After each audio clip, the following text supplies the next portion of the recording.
Greetings, beautiful plant people. Welcome to my garden. I got a great little episode for you today, talking a little bit about succulents and how to look for stress and signs of problems in your succulents. That way you can get to them before it becomes a greater problem. So,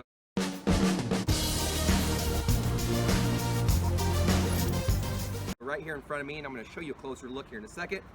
But I've got 3 succulent boxes that I built these with my students back at the school, and these can be displayed horizontally, but they're actually mostly designed to be displayed vertically, right? So they have some hooks back here. You can put them right on a wall, on a fence, and hang them vertically. But every now and then, you know, they're in a really small container, so they get, even though they're succulents, they still get thirsty. So it's important to actually bring them down, lay them horizontally, and then that's when is a good opportunity for us to get in there and give them a nice drench, soak them completely. You have a lot of plants in here, and they're only in a tiny little, was it like a redwood fence board? You know, it's barely 3.5, 4 inches wide at most, and so there's really a small space for soil in there. But these plants are shallow rooted, so they're pretty drought tolerant and they're durable, and they have shallow roots. But even with that being said, and they're pretty heat tolerant. It's hot, the days are long, it's warm. They're all the plants are in there pretty tight, so they're sucking that water out pretty quick. So it's good to get in there, check them out, and make sure they're watered. And so these ones right here that I just showed you is really well watered. Like I said, and I'm going to show you a close-up, but have you ever seen your succulents have like curly leaves, or kind of weird, thin, emaciated leaves, or they start to kind of shrivel up? Maybe it's losing its color. You know, that's your plant telling you a lot of stuff. And typically, those are signs for me that plant is usually thirsty. And so I'm going to show you a side-by-side comparison where we have 2 of the exact same, or actually 3, several little clumps here of the exact same variety of plant, but you're going to notice some differences in how they look. And it all boils down to how much water they have access to. So these succulents, they're called succulents because it's from the word succus, meaning like juice, because their leaves are full of juice, full of water. And that's their adaptation to allow them to survive long periods without rain, without access to water and moisture. And so what you'll notice is as we zoom in here in a second, you'll notice the plant is doing what it's designed to do, or what it's evolved to do, is that it's surviving, it's pulling moisture back out of its pre-existing leaves and branches, and using that existing moisture to continue to function and survive. But for us, we need to notice those signs of stress, get in there and get them figured out. You can also tell when it's a potted plant that it's dry, right, and that it needs water. Not just from the look of the plant, but if you ever pick up your plants and move them around, you'll notice the weight changes.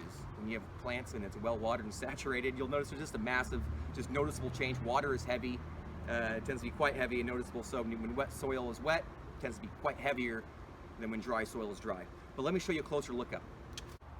All right, so let's take a closer look at these plants to show you what the signs of stress look like. Look at this one right here. It's kind of bolting, this sempervivum, little hen and chicks. This one is actually, you know, sometimes it's not just emaciated leaves. You see how this plant is bolting and flowering? This box right here actually did go a little dry for May and a little bit into June. And so the result of that is this plant right here, this hen and chicks, this sempervivum, said, you know what, it's time to reproduce. Instead of putting out more pups, I'm gonna put out some flowers. And you can see that's happening right there. It's starting to bolt. Really pretty and cool, but you can tell that was actually a sign of it getting stressed for water. I've soaked it since then, fertilized. See, the rest of the plants are looking really good. But here's a great example. So this is the plant in question we're talking about today. Look how plump, full these leaves look, nice and fat with water. You can see they actually have a nice thickness to them. Even if you pull one off and squeezed it, water would come pouring out of it. You know, I hate to hurt my plant, but I'll do it just to prove a point. You can see water just pouring right out of that, right? Isn't that cool? So just full, not even get all the juice. It's full of water. It doesn't mean you can drink this, although there are some that we could research. See, boil that, get that myth put to rest, see which ones are drinkable. But I would not recommend that. But you can see it is full of liquid, full of moisture. And so that's a healthy little plant right there. But look at his friend right here. And so this one has actually been on the fence for the last month. I watered it and then put it back on the fence, but it's been on the fence for a month. And so it's really hot here. It's you know, the end of June now. It's beginning of July that it's been unwatered for. And so you can kind of see how it was stretching towards the light, the way it was designed, or the way it was on the wall there.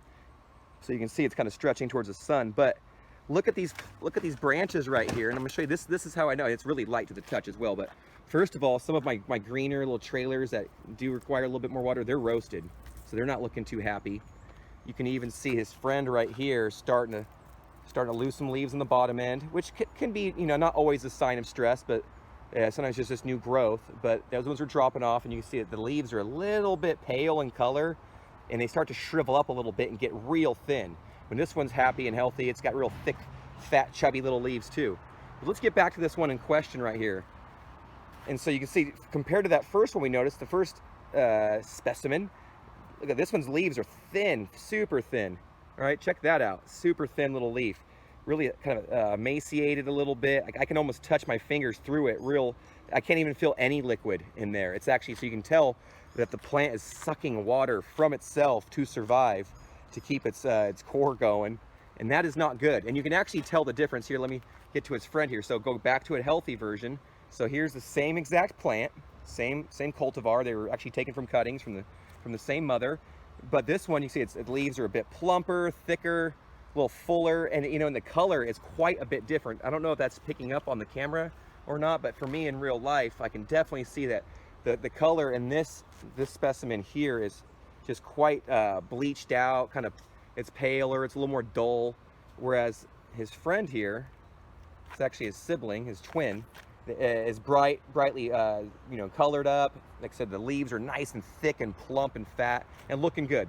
So when you see your succulent leaves, and this actually happens a lot to even some of your vegetables, your tomatoes, maybe even some shrubs that you've got going on, you'll notice signs of stress where the plant starts to look a little different. Like for instance, here is a little donkey tail, and usually their leaves are nice and plump and full, and you can see that where it almost looks like a raisin, right? Just like a grape turns into a raisin. It's like a raisin on the vine. And so to me, that's telling me that these plants are struggling, they're stressed, they really want some irrigation, they need some watering, they need some moisture.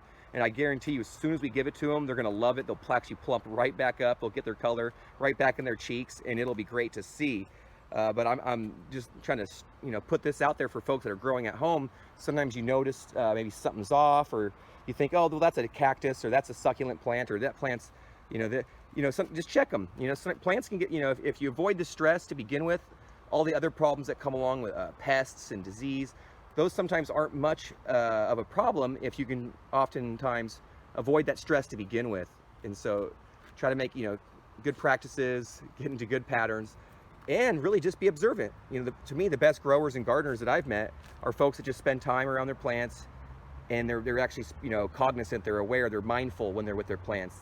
You know, they're not, you know, thinking about other things too often. They're focusing on their plants, letting things kind of melt away. And that's actually when the joy of gardening actually gets really good, is when it becomes a place you can really enjoy yourself. But not only that, then you become just a next level gardener, where I've noticed people notice things that, you know, obviously I never noticed before. And so you know, they teach you up. You know, you're looking for different spots on the leaves and coloration, and like I said, here they're looking for color and shriveledness and the leaf thickness, and you know, all these things you start looking for that you never really realized before. You start to notice these little things, and then as you notice those, you can kind of get ahead of those larger problems before they become too large. And so that's my advice of the day. That's my rant, my lecture of the day, and I apologize for that. But you know what? I really want all the listeners here and the viewers to just be awesome growers and gardeners, no matter what level you're at.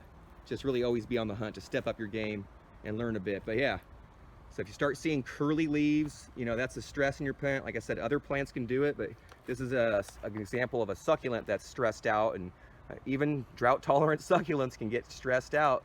So you can see this one's all torn up. Even the shape of them, you know, just this one's all perked up, this one's just hurting. But yeah, so be mindful, look at your plants, give them a little attention, right? A little observation never hurt. But that's my lesson to you today. If you like this video, which I certainly hope you did, and if you didn't and you stuck around this long, man, bless your heart anyhow. But please smash that like button, dig up all in it, subscribe with us. Please come back for more, because I'd love to have you back. Until then, happy gardening and best wishes to you.